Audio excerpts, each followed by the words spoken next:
বিসমিল্লাহির রহমানির রহিম। সুপ্রিয় দর্শক, আসসালামু আলাইকুম। আশা করছি সকলেই অনেক ভালো আছেন। আলহামদুলিল্লাহ, আল্লাহর রহমতে আমিও খুব ভালো আছি। আজকের পর্বে আপনাদের তৈরি করে দেখাবো চিকেন চাউমিন। চিকেন চাউমিন বিভিন্নভাবে তৈরি করা যায়, তবে আজকে আমি যেভাবে তৈরি করব আমার মনে হয় এটা সবচেয়ে বেশি মজার হয়ে থাকে। চিকেনটা ক্রিসপি, স্পাইসি আর ক্রাঞ্চি, ভেজিটেবল সব কিছু মিলিয়ে অসাধারণ।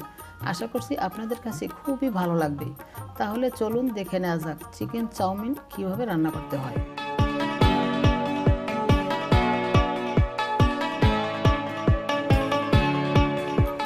আজকের রেসিপিটার জন্য এখানে আমি নিয়েছি 250 গ্রামের মতো চিকেনটা আমি এরকম ছোট ছোট টুকরা করে কেটে নিয়েছি। এবার এর মধ্যে আমি 1 চা চামচ আদা রসুন বাটা দিয়ে দিলাম। দিয়ে দিচ্ছি লাল মরিচের গুঁড়া 1 চা চামচ পরিমাণ। দিয়ে দিচ্ছি 1 টেবিল চামচ পরিমাণ সয়া সস। দিয়ে দিচ্ছি স্বাদমতো লবণ, তবে লবণটা একটু বুঝে দিবেন কারণ সয়া সসে লবণ থাকে। এবার সব কিছু একসঙ্গে ভালো করে মিশিয়ে নিতে হবে। সব কিছু ভালোভাবে মিশিয়ে নেওয়ার পর এবার এর মধ্যে আমি অ্যাড করে দিলাম কর্নফ্লাওয়ার 2 টেবিল চামচ। কর্নফ্লাওয়ার দিয়ে আবারও ভালো করে মিশিয়ে নিতে হবে। আর কর্নফ্লাওয়ারটা দেওয়ার কারণে কিন্তু যখন আমরা চিকেনটা ভেজে নেব, চিকেনের উপর হালকা একটু ক্রিস্পি লেয়ার ক্রিয়েট হবে। কর্নফ্লাওয়ার হাতের কাছে না থাকলে ময়দাও দিতে পারেন, তবে কর্নফ্লাওয়ার দিলে বেশি ভালো হয়। এবার চিকেনটাকে একটা সাইডে রেখে দিচ্ছি। চাউমিনের জন্য এবার আমি সবগুলো সস একসাথে মিশিয়ে নেব। প্রথমেই দিয়ে দিচ্ছি 1 টেবিল চামচ soya sauce, tomato sauce 1 table চামচ, সাদা গোলমরিচ গুঁড়া 1/2 চা চামচ, চিনি 1/2 চা চামচ, চিলি সস দিয়ে দিলাম 1 টেবিল চামচ। এবার সব কিছু ভালো করে মিশিয়ে নিচ্ছি। মেশানো হয়ে গেলে এক সাইডে রেখে দেব। আর এই সসের মিশ্রণটা আমরা পরবর্তীতে ব্যবহার করব। চাউমিন তৈরি করার জন্য আমি আগে থেকে নুডলসটা সেদ্ধ করে নিয়েছি।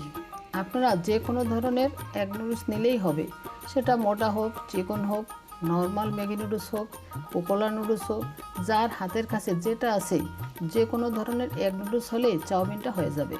এখানে আমি 300 গ্রাম নুডলস সিদ্ধ করে নিয়েছি আগে থেকেই। আপনারা যে কোনো নুডলস নিলেই হবে। এখন এটাকে একটা সাইডে সরিয়ে রাখছি। এবার চলে যাচ্ছি মূল রান্নায়। চুলায় প্রথমে একটা প্যান বসিয়ে তার মধ্যে দিয়ে দিচ্ছি 2 টেবিল চামচ রান্নার রেগুলার তেল। এবার প্রথমেই আমরা যে চিকেনটা ম্যারিনেট করে রেখেছিলাম সেই চিকেনটা দিয়ে দিচ্ছি। চিকেনটা দেওয়ার পর তেলের মধ্যে চিকেনটা হালকা একটু স্প্রেড করে দিতে হবে। দেওয়ার পর চুলার আঁচ হাই হিটে চিকেনটা 2টি পাশ একটু লালচে করে ভেজে নিতে হবে। একটা পাশ কিছুটা লালচে হলে তখন উল্টিয়ে দিতে হবে। ঘন ঘন উল্টানো যাবে না, তাহলে কর্নফ্লাওয়ারের লেয়ারটা চিকেন থেকে খুলে আসবে আর চিকেনটা ক্রিস্পিও হবে না। 2টি সাইড যখন লালচে করে ভাজা হবে তখন বুঝতে হবে চিকেনটা হয়ে গেছে। অবশ্যই এই কাজটা হাই হিটে করতে হবে। আমার চিকেনটা ভাজা হয়ে গেছে, আমি এবার এগুলোকে তুলে নিচ্ছি। চিকেন তুলে নেওয়ার পর একই তেলের মধ্যে আমি দিয়ে দিচ্ছি 1.5 টেবিল চামচ রসুন কুচি। এবার রসুনটাকে আমি হালকা একটু লালচে করে ভেজে নেব। রসুনটা ভেজে নেওয়ার পর এর মধ্যে আমি দিয়ে দেব পেঁয়াজ কুচি 1/2 কাপ। আর এখানে আমি নিয়েছি গাজর কুচি 1/2 কাপ, সবুজ ক্যাপসিকাম 1/2 কাপ, আর নিয়েছি লাল ও হলুদ ক্যাপসিকাম 1/2 কাপ। আপনারা আপনাদের পছন্দ মতো যে কোনো সবজি এখানে ব্যবহার করতে পারবেন।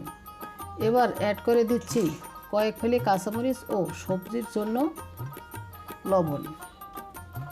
এখন সবজিগুলি হাই হিটে 2-3 মিনিটের মতো রান্না করতে হবে।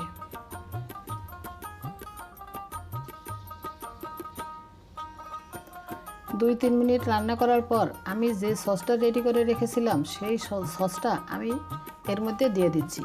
সাথে দিয়ে দিচ্ছি আমি যে নুডলসটা সেদ্ধ করে রেখেছিলাম সেই সেদ্ধ করা নুডলসটাও। এবার দিয়ে দিচ্ছি আমি ভেজে রাখা ক্রিস্পি চিকেনগুলো।